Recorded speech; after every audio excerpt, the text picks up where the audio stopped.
Warning, this podcast may contain spoilers as well as coarse language. Viewer discretion is advised. That awkward pause, and then, hey everyone, thanks for joining us again on another Steins Biweekly. Today we are talking about episodes 11 and 12, and I'm joined by our favorite Mozilla Fennekin. How are you doing? Hey, what's up, Shaw? I heard you were getting a lot of views on the Steins podcast, so I came here to ruin everything.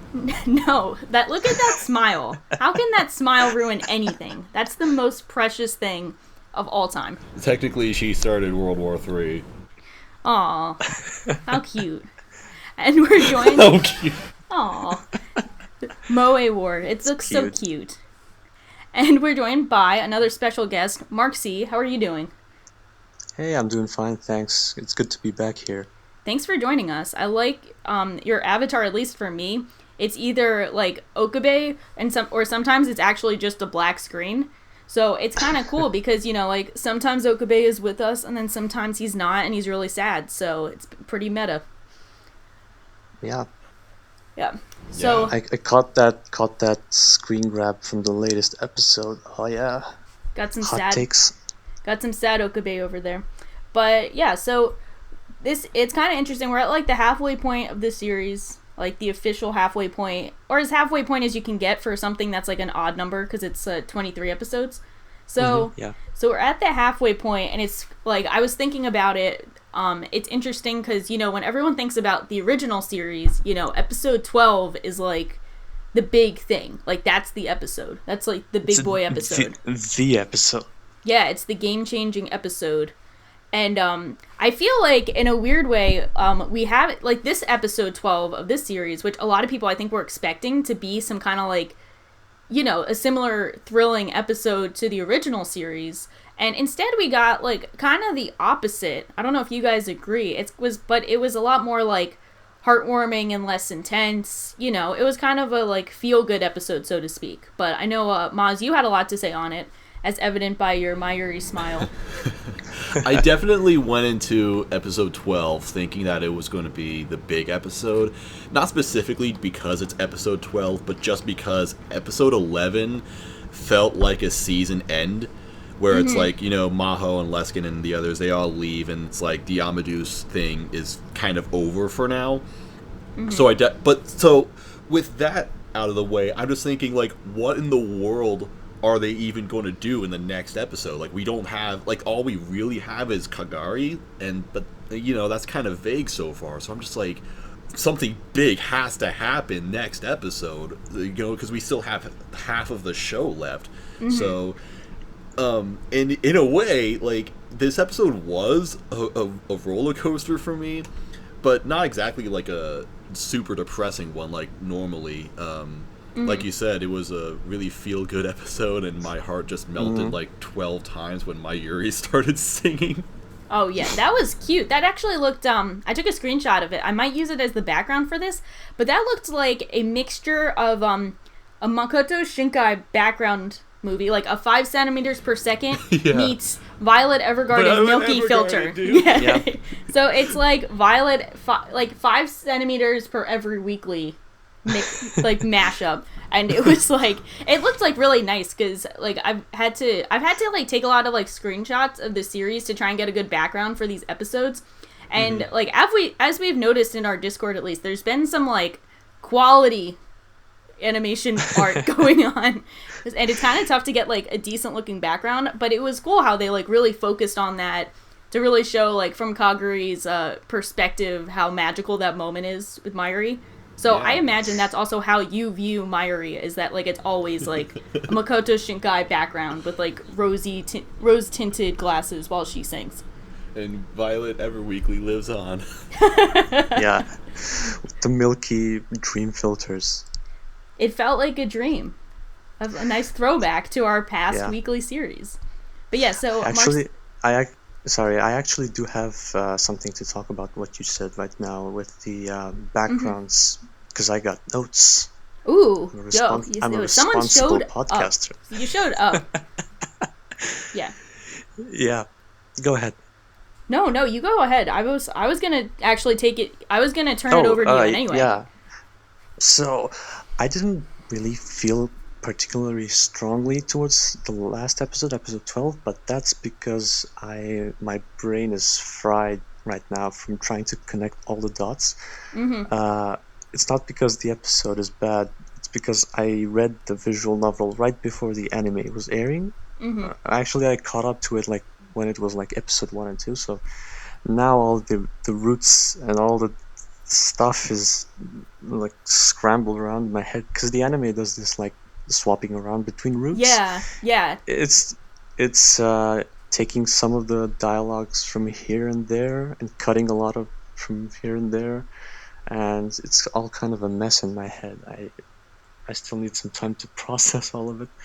But yeah, I liked the episode. It was emotional. That's the feeling I got from it. I think I got the same feeling when I was going through that scene, through that stage in the visual novel, and I think the voice acting sells it a lot. Yeah. Like Mayuri and Kaguri's crying. That's the thing that gets me every time. Yeah, I think it's really cool because, like at least fortunately for me, kind of unfortunately for Maz, but like, Kurisu takes up a lot of the like attention and screen time of the series because she's more of like the main heroine. But it's kind of like, but Mayuri is like a huge part as well, and she has the top voice actress in the league. Like Hana kind of shows up and like she really dominates almost every scene she's in just with like her really high quality voice acting, and I think it's a huge testament to the quality of her voice acting that she sounds like different versions of cute. I think we talked about this before, but like her Mayuri voice isn't actually the same as all of her other like cute girl voices. I think there's like this different kind of like airiness to it that makes it feel like much more innocent than usual. I'm not really sure how to describe it, but it definitely feels different to her other voices. But you can kind of like, you can definitely see how Kaguri would kind of view her as like this like beacon of warmth and hope in her life, and how it was really like messing with her not being able to have those memories, and just how relieved she was when she did regain her memories. I know what you mean. She even though she has this squeaky high pitched voice, she does have like she knows exactly what she's doing, and she nails Mayuri's emotional state. Yeah. Every single time. By the way, did you watch the new? Well, it's not new. The Hana Kanazawa made a movie, a live action one. It's she like did? 15 minutes long. Yeah. I linked it a few days ago. No, I didn't see that. Oh, it sucks? Sucks. No. Well, did she do good at least? Or did she suck? She's doing her own thing. Like, she's Hana. But it's like, I have this problem with a lot of Japanese movies. They're so lame. Like, it's like they're trying to adapt manga or anime, and they do it.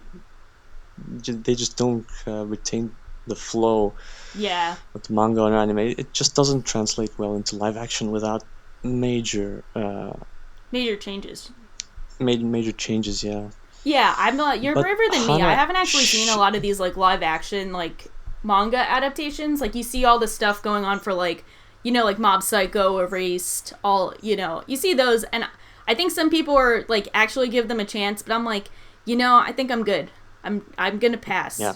I'm gonna take an L and just not do it. But that is interesting that she has her own movie. I can definitely see her being like a good like live actress, but I do think it's interesting because like her voice is just so expressive in a really compelling way. Even when you're doing like, I think a lot of times when we talk about voice acting, we think of like, the really emotional scenes. Everyone mentions that one rant. You guys know the one from like the whatever show. Everyone talks about that, and it's kind of like, it's like really, like you think about, it because like they're really given a chance to showcase it in like over the top scenes. But I think Steins Gate allows voice actors and actresses to really show off just how impressive they are at just sounding kind of normal. Yeah, and the first series is really a great example of how voice acting can like change the whole experience. The Steins Gate Zero is not really that kind of not really that emotional, I'd say. I'd describe it more as cerebral, whereas the first series is more like emotional. You have these giant breakdowns of Okabe and Mayuri with their grandma, Okabe with Mayuri, Kurisu with her dad. You have Suzuha with Daru and Okabe. Like, people break down a lot in the original series, Yeah, and that doesn't really happen a lot in Zero. People talk things through logically. They make plans. They do stuff. Even Okabe is more like he's jaded stuff. yeah. Uh, I think it's it's a lot more like the sadness comes from, because speaking on like episode 11 a bit, which I think is slightly less memorable than 12. Episode 11, as it was kind of like the Maho goodbye episode, or as you said it, Maz, like it kind of felt like the end of the season, which was odd. Like it felt like a weird end. It felt like a weird ending where like Maho and Best Guy go back to America, but then it's like I forget what my point was. That episode was memorable but so unmemorable. I forgot what I was trying to say. That was so bad. But yeah, it was kind of emotional when you see, like, I think it was the part where like Okabe says goodbye to Amadeus, and then she says something like, I hope you'll be able to like laugh from the bottom of your heart or something. And like we all, when it was, that was kind of like a punch in the gut, because we all know like the implications of that. Like we all know that like he's saying goodbye to like second Kurisu, and like she's the reason that he can't laugh from the bottom of his heart. So like that was pretty emotional, but for the most part, you're right. I don't think there have been many like feels scenes, so to speak. Yeah, Amadeus knows something's up. She just doesn't. She can't put her finger on it. Yeah. But Maz, I think. do you have anything to say? Sorry. No, go ahead. Not really, actually. Oh, all right. Yeah. Makes things much easier for me. Yeah, you keep going. Go ahead, Shaw. Finish what you were. I was gonna trying to turn it say. over to Maz too, because I was gonna be like, I feel like this is like Maz's episode. This is like the not the Mayuri redemption arc, but the Mayuri like homecoming episode. Yeah, I'll call it that. That sounds more uplifting. I do get the sense that we're finally gonna see Mayuri's character a lot more in this episode, because like you kind of said, Shah, like she hasn't really been in these last few episodes, which is why I haven't appeared on this podcast lately. If Mayuri's not here, I'm not here. Yeah, what's the fucking point? Like, I've been counting how many tutrus we're getting in the entire series, and it's been 5 That's insane. after 12 episodes. That's insane, actually. The last one was like episode 4. That's insane. Because she's also like it's the screen time thing, but she's also just like she's not compelled to Tuturu. We're not in a Tuturu timeline. That's true. That's so sad to think. Oh my gosh. Yeah. But yeah. Tuturus. I didn't have anything to say, actually. No, you baited me even- with that. Yeah. We're not even 15 minutes in and we're already derailed. Come on. Yeah, I think it's like, I mean, I guess it's I don't know if this counts as criticism. I don't know. It's because it's very much like a definite like switch in direction.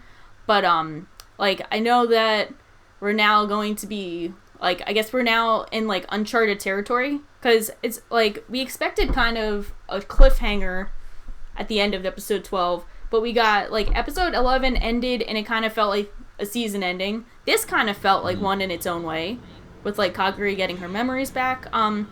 Yeah, a little bit. And actually, I do remember what I wanted to say about Mayushi earlier, is that I guess in a way, like, Kagari's arc is like tied to Mayushi's, because I mean, now Kagari has her memories back. She remembers that Mayushi's her mom, even though like in this timeline they're basically the same age. So that's weird.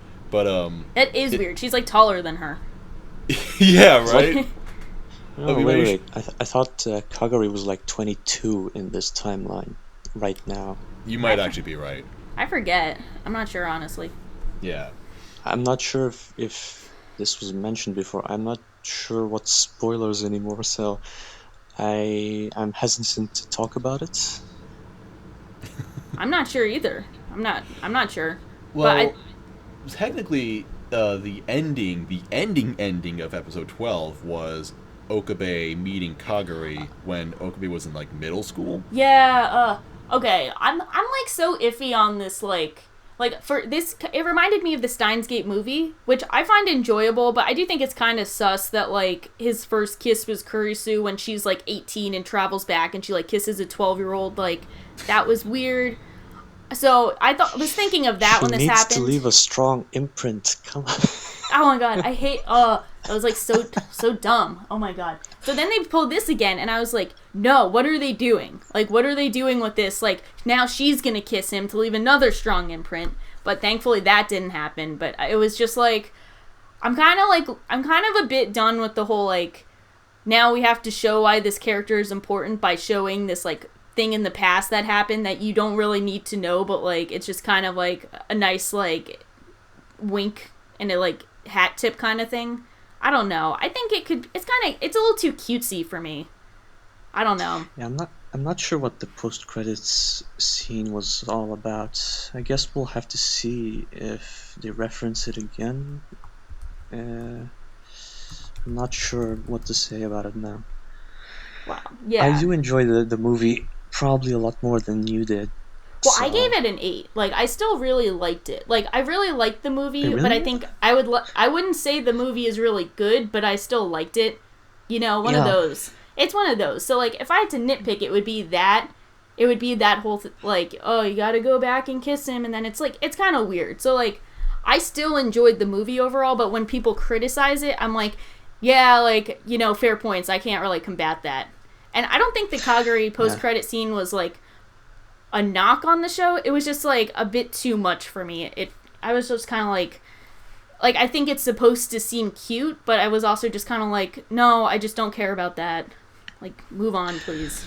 Well, I mean, the point overall is just that Okabe learned the song from her, which is kind of creating this weird ass loop where it's like, you know, Okabe's mom heard it from Okabe, who heard it from Kagari, who's from the future, who heard it from Mayushi in the future, etc., etc.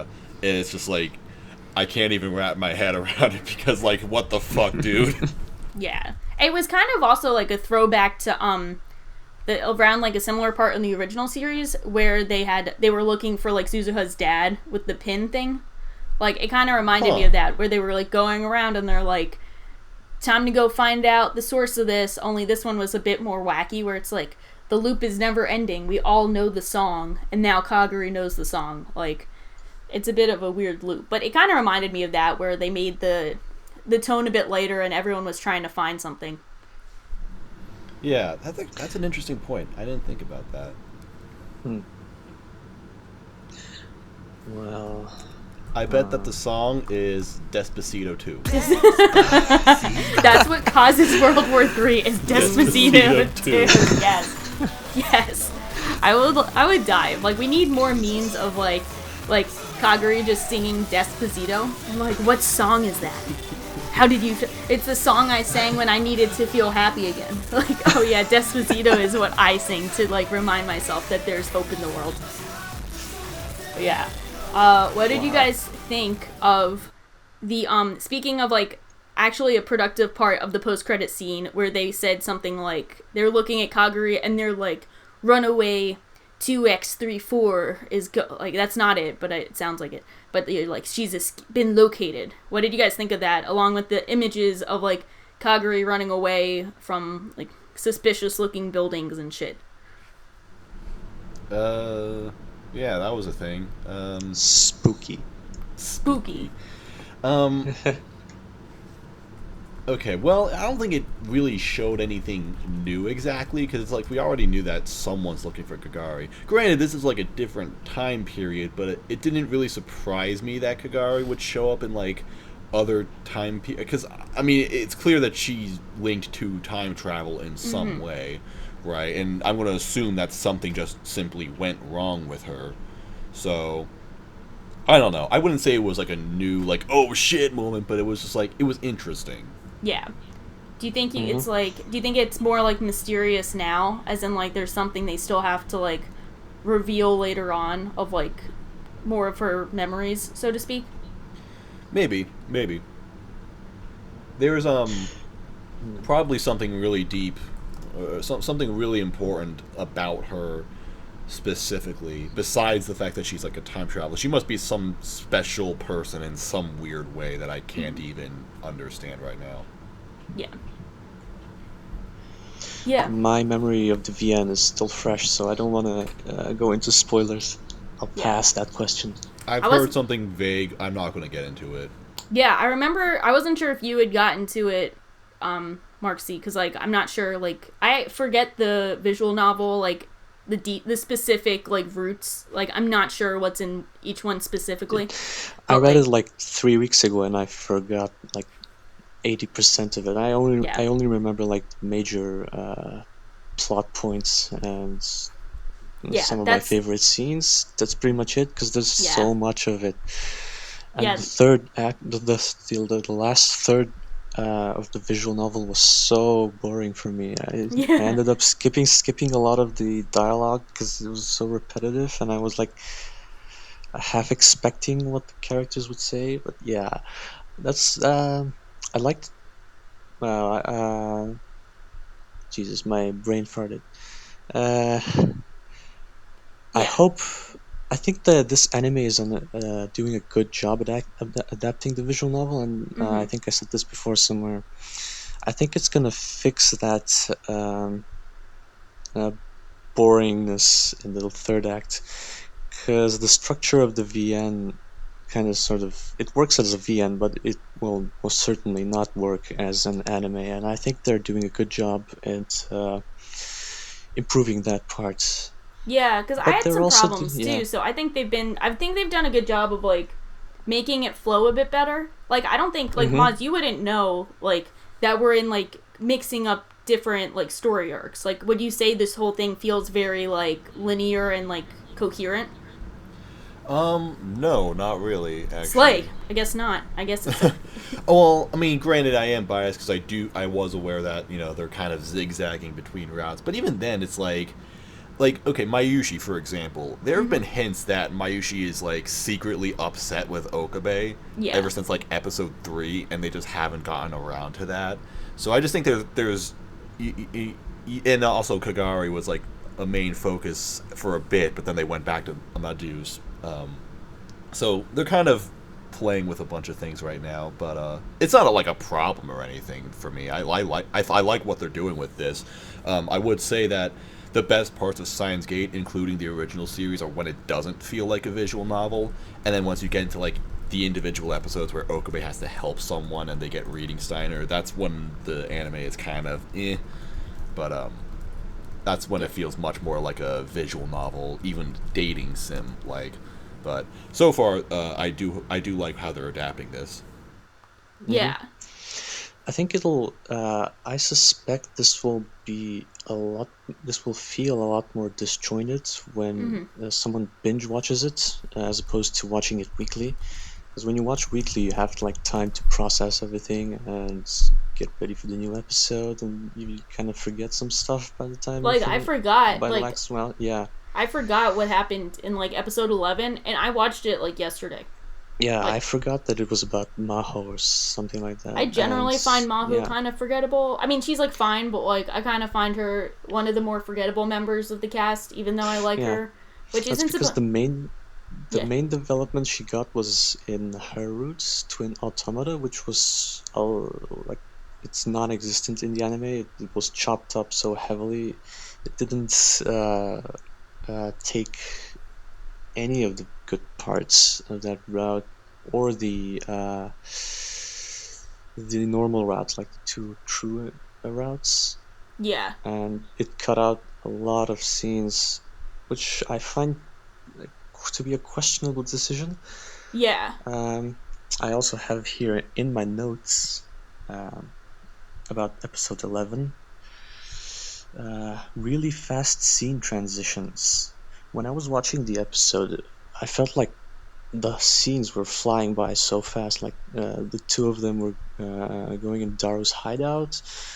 I remember in the visual novel, it was like they were waiting for Daru to notice them or to find the doorway, and then some password or something like that. Call him on the phone.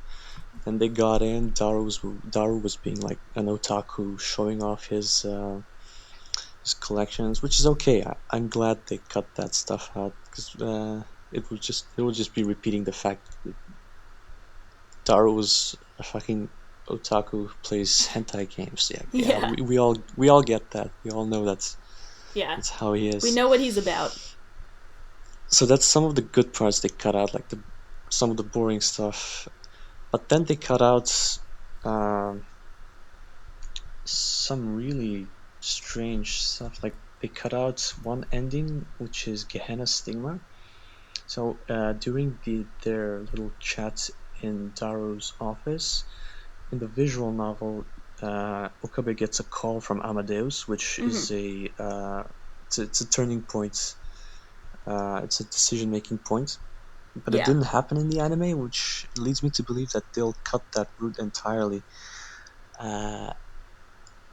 Which is food for thought, but I'd be getting into spoiler territory if I said more about it.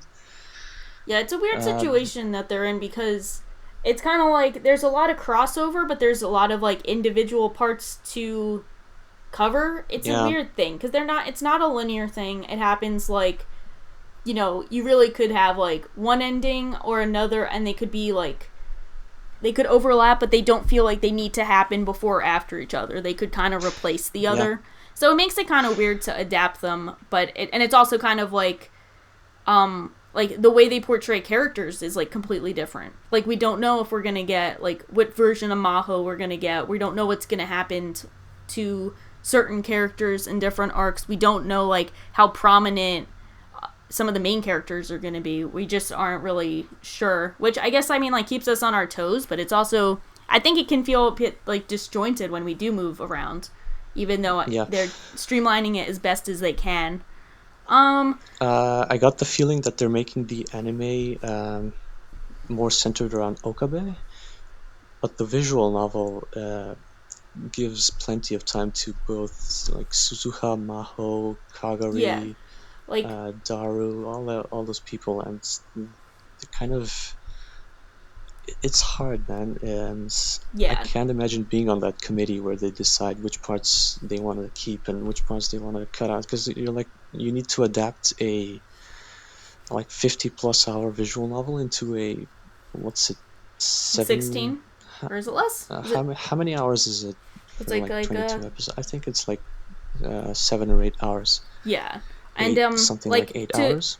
Yeah, like to go off what you said about how like they're making it more about Okabe, which I can see to clarify like more on that is like in the anime, I don't think we have a moment where like I don't think we've had a long scene in the anime without Okabe being in the scene, but in some of the visual novel they'd have long extended scenes of like Suzuha and Daru talking, Maho and Morika talking, and like we have like small hints of that in the anime, but there's never more than like 2 or 3 minutes that go by without Okabe being on screen. And that's a big difference comparatively because, as you said, like they do focus more on some of the side characters in really crucial ways that we're kind of missing in this because, you know, Okabe is always going to be on screen.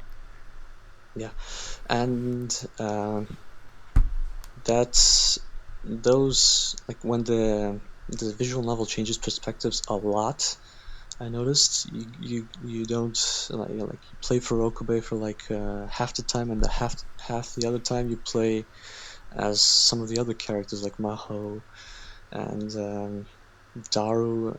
I don't think you're Daru. I think it's Suzuha has more screen time than Maho. So yeah. But that would totally screw with the pacing of the anime. So I can understand why they did that. Yeah, I'm hoping like we do have like another 2 cores to go. I mean, not a 2 core. We have another core to go. Like there's a lot of time for them to give those characters the development that we're thinking about. Like they do have time to include more, but I am hoping that they do give like Suzuha, Mayuri, like Daru, the gang. I hope they give the gang this more screen time, because I did think one of the few strengths of the Steins Gate Zero visual novel was how much it did get to explore the characters somehow, like, in a somewhat more extensive way than I think the original visual novel did. Like, I think that was one of the strengths it had over the original, but, they gotta capitalize on that as well in the anime. So, I'm hoping to see more of that. Do you guys have any other, what do you guys either think will be happening, or what do you guys want to happen? I just want to see more Mayushi. I didn't see that one Understandable. coming. Have a nice day. Yeah, I didn't see that one coming. I do want to respond to your point about how, it's been about more Okabe than ever. I didn't actually notice that until you said that, and that's a really good point. But what I particularly loved about this episode 12 specifically, is how it managed to... It was mostly about this plot of, like, figuring out the origin of this song, but they managed to sneak in these really great character moments along with it, like Suzuha at this eating contest, which I did not expect at all. That was great. Original? Yeah. I'm not sure. I think they had her going there. I remember that being in the visual novel. I think that was a thing, because I think she went there to, like, as part of the eating contest and, like, owned all these noobs, and then like, she saw Daru and her mom on a date, so I think she was, like, hiding from them. It was a really funny scene that I remembered, but I love... Oh, yeah. But I love how they presented that as, because Suzu has been so serious this entire time, and then they show her, like, she's going off to war, and you're like, oh shit, what is she doing? Is she gonna try and shoot Okabe again? Like, what's going on? Nah, she's just gonna enter, like, a eating contest and destroy. That's and it. Also, Daru finally getting a move on with Suzu's mom. Yeah, get actually it, Daru. Taking her on a date. That was great. And the best part is that both of those scenes were, like, the most animated sections of the whole series so far. I know. Like, what the fuck? Yeah. It's like I had to go back and rewind, see if my eyes were playing tricks on me.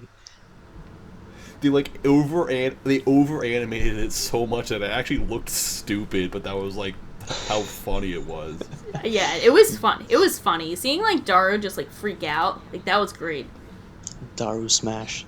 Daru's really knocking it out with the fucking visual comedy this season. He's picking up that mad scientist slack that Okabe should be carrying. He's like, no, if you're not going to be the clown, I have to be double the clown for all of us. Yeah, that's right. Daru's a good guy. He's a good guy. Shit. I want to talk about so much, but it's spoiler territory. Well, we'll have to have you back frustration. on. We'll have you back on when we can talk about these spoilers, and when hopefully we get more Mayushi, and I have more to say other than, like, stop doing the movie thing where people interact with 13-year-old Okabe and possibly kiss him or not. Just don't do it. Yeah. That's fine. Just don't do anything sus. That's it. Do not do suspect shit. Leave that to Daru. That's what he's here for. Yes, Daru's the sus character. They dumped all the sus onto Daru this season. Yeah. Daru has to pick up a lot of the slack, and that means, playing more, like, weird hentai games. Yeah. Yeah. So I have some more stuff in my notes about the... Did you have something in mind first? Nope, go ahead. Oh, so I have lame camera movements. Ooh. Where? So, these are, like, my stuff that I notice when I watch things, because I work as a professional videographer and photographer, so it's kind of like a professional defect, we call it. Wow, wait, that's a cool thing to do, and also probably very tough when watching some shows and you actually do notice it. So when people are like, why are you noticing camera angles, and you're like, well, that's my job, I can't unsee it. I don't expect anyone to share my opinions on these, like, nitpicks, but yeah, I can't explain. Well, I'll try to explain just how much I love the original Steins Gate series, and I think a lot of that is due to the amazing director. Let me see what his name was. He was His the name Technolize was- director as well, and Yeah, he did. Hiroshi Hamasaki. He directed Technolize. Yeah. He also worked under Satoshi Kon on Perfect Blue. Oh, nice. That makes sense. As a key animator, I think a first key animator.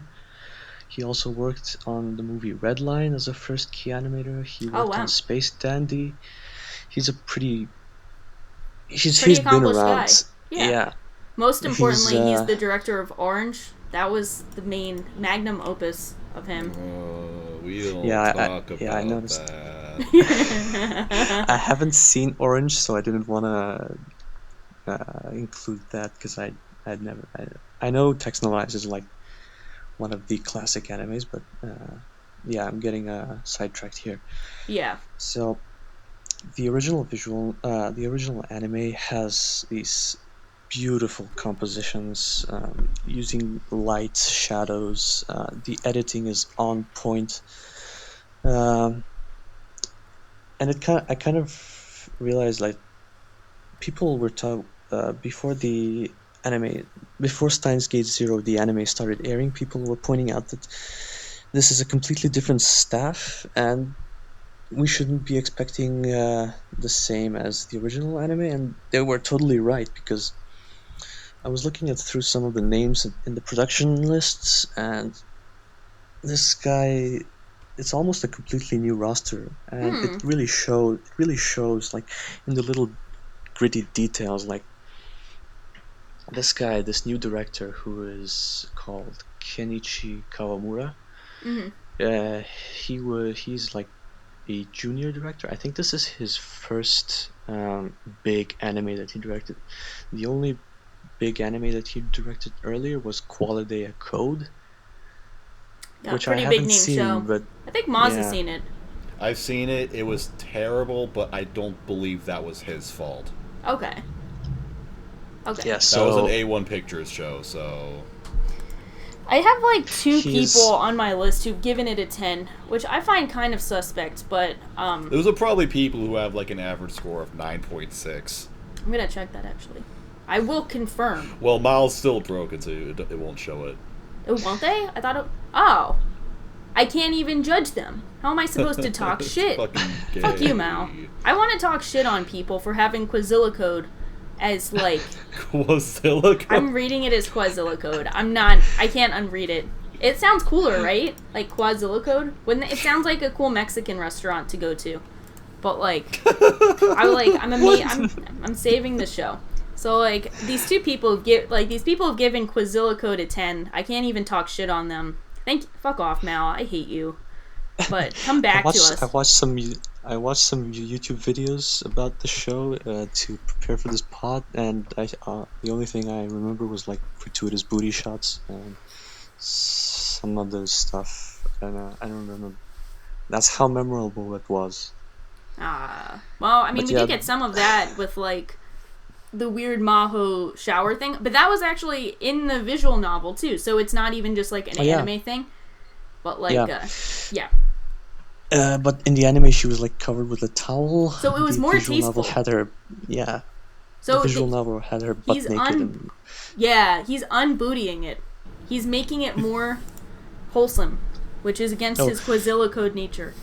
Yeah, but before I forget, what I was trying to say is, given all these staff changes, for me personally, this Steins Gate Zero feels painfully mediocre compared to the original series. And I don't know if that's a fair comparison to make. Honestly, I kind of feel hesitant to criticize it like that, but it is what it is, at least for me.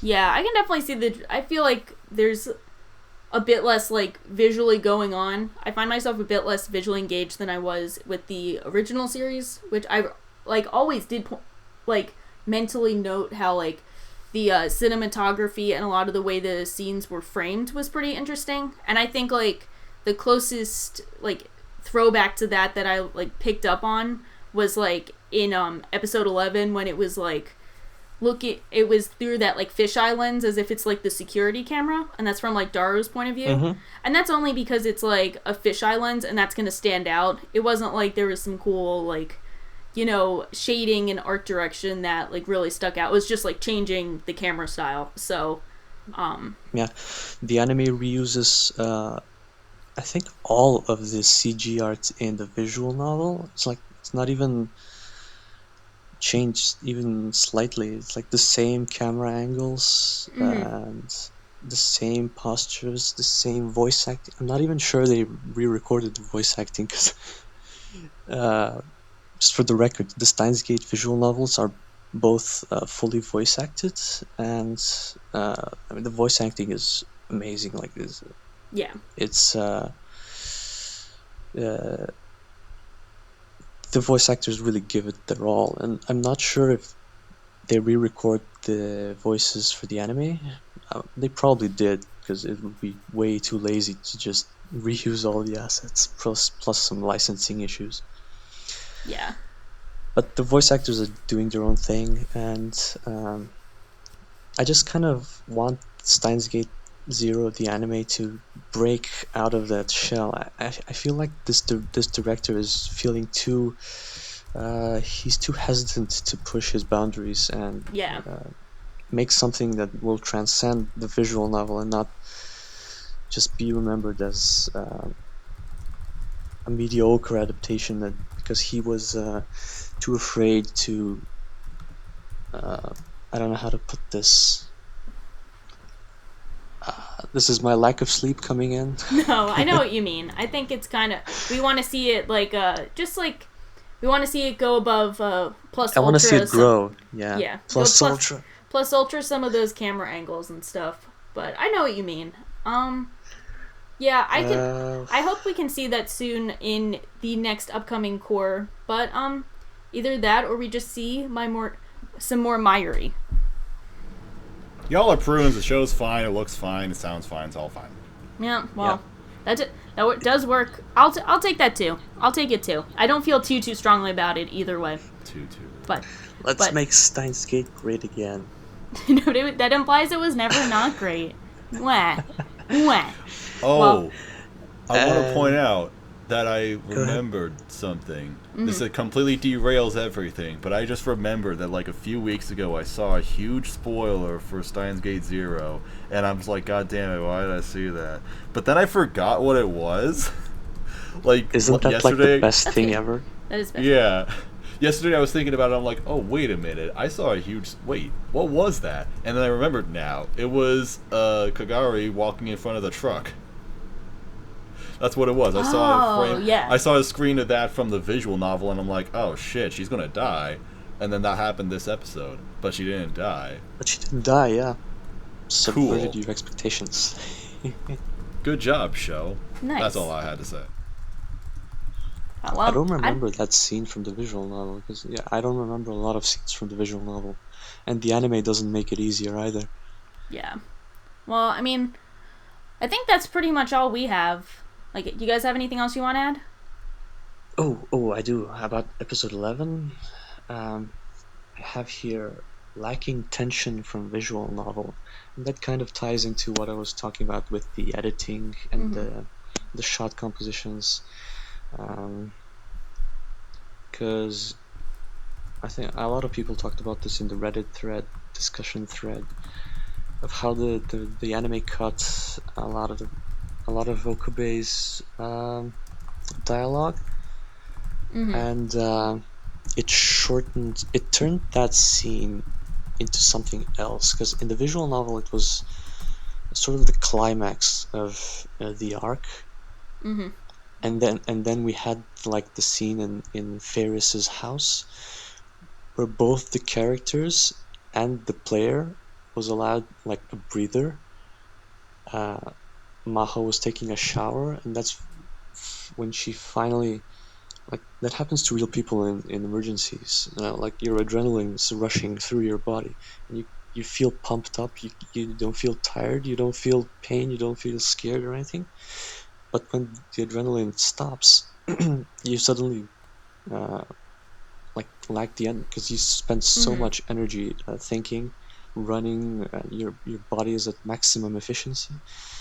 That's what happened to Maho, Yeah. and it was it's so cathartic in the visual novel. I personally didn't feel that in the anime. I don't know if it's because I knew the outcome beforehand. I'm interested to see if Maz felt the same way or it felt differently. I didn't feel anything.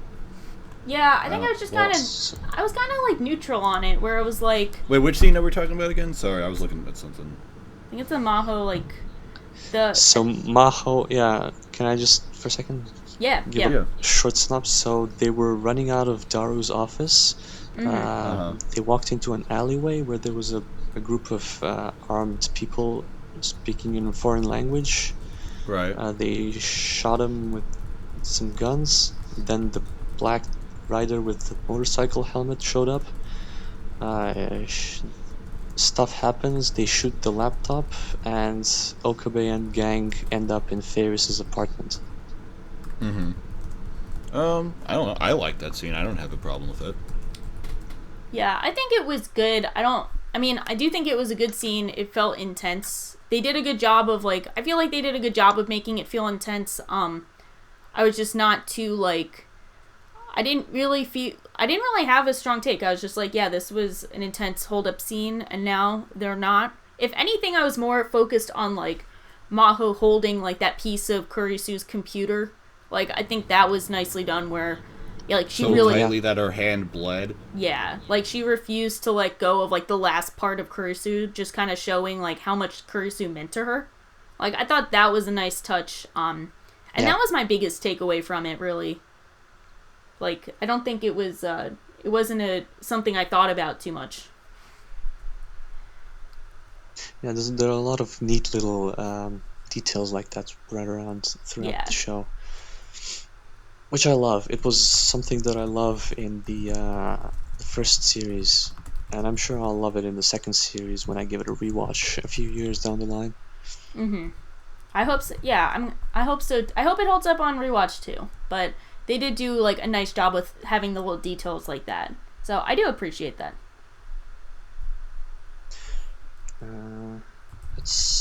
I think that's all I had to say about episode 11. Yeah, I think I know. Go ahead. No, you go ahead. Oh, okay. So the scene where Okabe calls, he calls the phone number and he doesn't recognize it's his mother was so funny. Wait, what? Oh yeah, when he calls his mom and he's like, "Wait a minute, Mom, you're 12. the one who's responsible for the song thing." I thought that was actually going to be the titty professor. Yeah, me too. I thought that was her at first. It sounded that did like sound Reyes. like her. And I'm just like, yeah, suspicious. Yep. I'm just so convinced that her and all of Mayushi's friends are just suspicious and going to kill everybody. I can see that. I don't like them. I can see that. These new people. These new people are gonna, like, take over the show and kill everyone. Yeah. That's what. Not good. Not good. Yeah. Mayushi better stay away. Yeah. Well. Yeah. I'm really bad at talking about the plot because I know the VN and it's getting all mixed up in my head. So usually what I remember from anime or movies in general is just feelings that I felt during several scenes, and I forget a lot of the plot points. So feel free to fill in if I'm missing something. Nah, I think we have these two episodes covered. I don't think there's actually that much that we missed. I think we covered them. So I think that's pretty much it for me. Like, you guys have any closing remarks as we move forward into the Mayushi future? Nope. I'm just looking forward to it a lot. Hopefully I'm we get really to excited. fulfill that. Yeah. I'm really excited when how they'll handle a certain plot point in the visual novel. Yeah, it's kind of a new experience for me too because I don't know what's gonna happen. Yeah. So anime original stuff going on, and I believe it'll be even more original later in the third act. yeah, we'll have to see. I don't know either, but well, we'll see what's going on. But hopefully, everyone else will tune in and join us in our speculation of what might happen, what's going on with the friends, what are Kaguri's memories actually made of, and the ever-growing question of, is Mayushi's chest actually bigger or not? That's it! You're done! I'm done! You're done! We're all done like fucking dinner! It's over! I'm putting an end to this pathetic charade! Told you I'd ruin the podcast, Shaw! Becker's busy doing the what the fuck ever, so now there's no one left to save you! Ha ha ha ha ha ha! You miserable, simple-minded fools! Never sparing an attempt at slandering my precious woman, hanging your mouth open like your jaw's broken, tongue flapping out and about.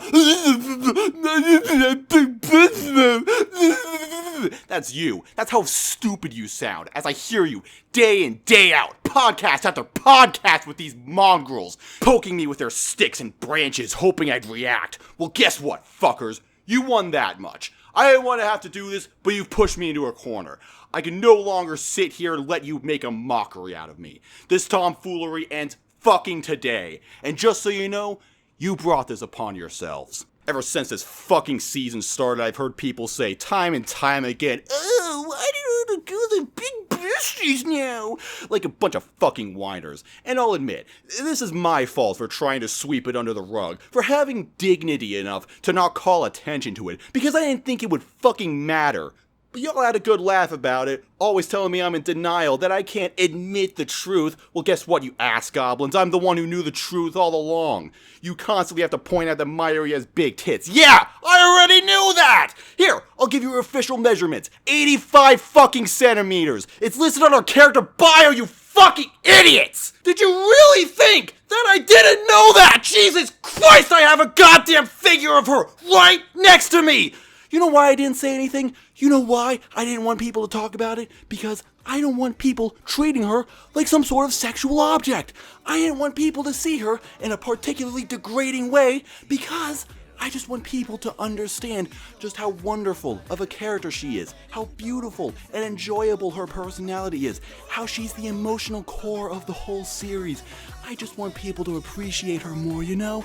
Is that really too much to ask for? But everyone has to concern themselves with all this trivial bullshit. Oh, the girls are bigger now. You want to know the truth? The answer to the $1,000,000 question, whether Mayuri's chest got bigger in this season or not? Here it is. There's no difference whatsoever. None. Jiminy fucking Christmas, you people are gullible. You want to know what's really going on? You've fallen for an illusion. The illusion of modernization. The characters look more sharp now. They're more detailed. They're more colorful. They're a little more careful about keeping them on model. The original Steins Gate, if you didn't notice, didn't have the best looking visuals all the time. But nowadays, character art is all that anyone gives a fuck about. Back in the original, characters looked deformed, they got off model really easily, like the art didn't really matter. Cause it didn't! Cause none of this matters! Your petty bullshit doesn't matter! Your existence doesn't matter! This podcast doesn't matter! And that's that! Never bother me with this shit ever again. Tootaroo, motherfuckers. Thanks for joining us, Marksi, and everyone else, have a good night. Good night.